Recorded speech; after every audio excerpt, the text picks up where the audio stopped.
Yo, hey folks, it's Kevin.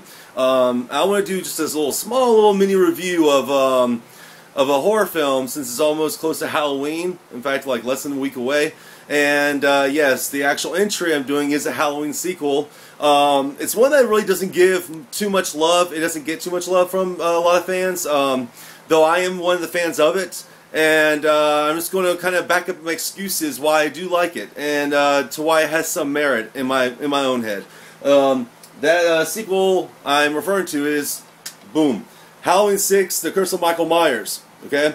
First off, let me denote that there's two different versions of this film. The one I was holding up is the theatrical video version and the heavily cut version, and then the second version is the producer's cut, as it's known in a lot of circles. I prefer the producer's cut because it goes into a lot more explanation of things. It explains a lot more things that were left unanswered, and this theatrical cut is pretty butchered, so to speak. But I digress. So the reason why I'm going to go on with the original theatrical version is because I haven't watched the producer's cut in a while to have it fresh in my head. So, but this one's fresh in my head. And, well, one reason I do love it is kind of a nostalgia bias thing. It's the first Halloween sequel I ever saw in the theaters, okay? Now, at the age of 15 when it came out in, I think, September of 95, you know, I'd already seen all the other Halloweens before then, because for years before that I was already renting tons of horror movie VHSs every weekend. But this was the first one I ever saw in the theaters. Number two, okay, it goes back and harkens back a lot to the original stuff from the first one. You got Tommy Doyle now grown up in it, and that's the kid that Jamie Lee Curtis babysat in the first film, and he's played by a very early Paul Rudd. Okay, you have the Strode family now living inside the Michael Myers house that's been refurbished.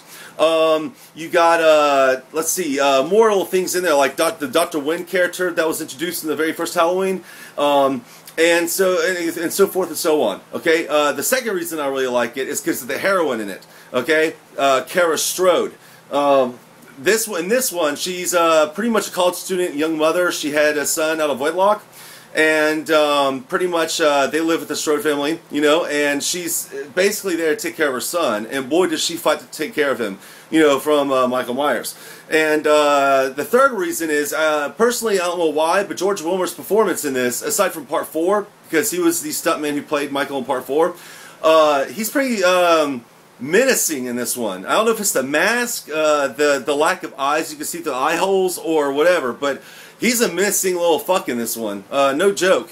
And, you know, it involves a lot of other things involving the explanation to why Michael's the way he is. Now, personally, yes, I don't really care for franchises that over-explain things like that. You know, I accept Michael as the shape. He is who he is. He's evil. But they, especially in the producer's cut, they do a good job explaining who he really is, why he is.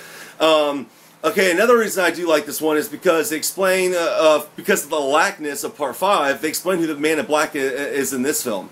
And then lastly, but not least, Michael goes back to being the shape, meaning he's always in some part of the frame of the film, either in the dark corner of the room, or when the lightning flashes outside, you see him outside the window looking right at you.